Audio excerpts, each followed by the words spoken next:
Uwi na tayo mga lodi. Ayan, lalakad po tayo. Ano po tayo napapansin? Tahimik po ng daan dahil po nga mayroong suspension na walang pasok po. Pero tayo po ay nakapasok na. Kaya po tuloy-tuloy na po ang pagtatrabaho. Tinapos ko lang po ang trabaho sa aking pinapasukan. At umuwi na rin po ako ng tanghali. Ay naglakad po ako.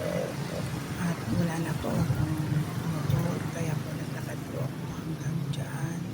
Hanggang sa may napansin po tayo na napakatahimik ng lugar, kakaunti ang mga sasakyan at wala pong dumaan na bus, kaya po pinabuti ko nila maglakad at kailangan ko rin pong makahanap ng ATM machine kasi nga po bukas ay day off natin, wala po tayong budget.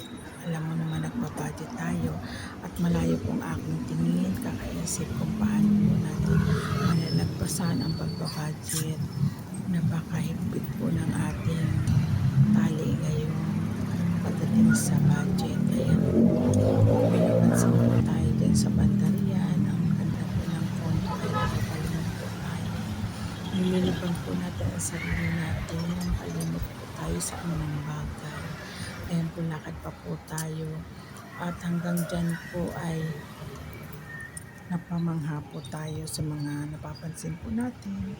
Ayan po ang kondo at malapit na po tayo sa ATM machine, kaya po malapit lang po sa bahay maglakad. Ngayon po ay walang pasok mga lolo. Ayan po, patuloy po tayo maglalakad at marami po tayong dala na po natin ayan ang kondo, napakaganda pa po ba. Ayan, pag lumama na po tayo, bibili po tayo niyan. Kaso nga lang po, ang ayaw ko yan ay para po siyang hospital na nakakulong ka lang po dyan sa isang ayan. Ayan, ang ganda po ng kanilang kondo. At ayan po, lakad lang po tayo mga lodi. At salamat po sa inyong panonood, pagsubaybay sa akin. Ayan po. Gusto ko sana tumawid pero naisip ko wag na lang. Ayan. At patuloy po ang paglalakad natin mga lodi. At patingin-tingin po tayo. Hindi natin namalayan ay meron sa atin.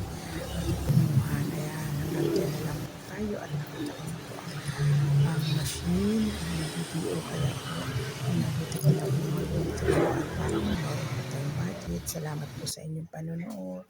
Thank you so much.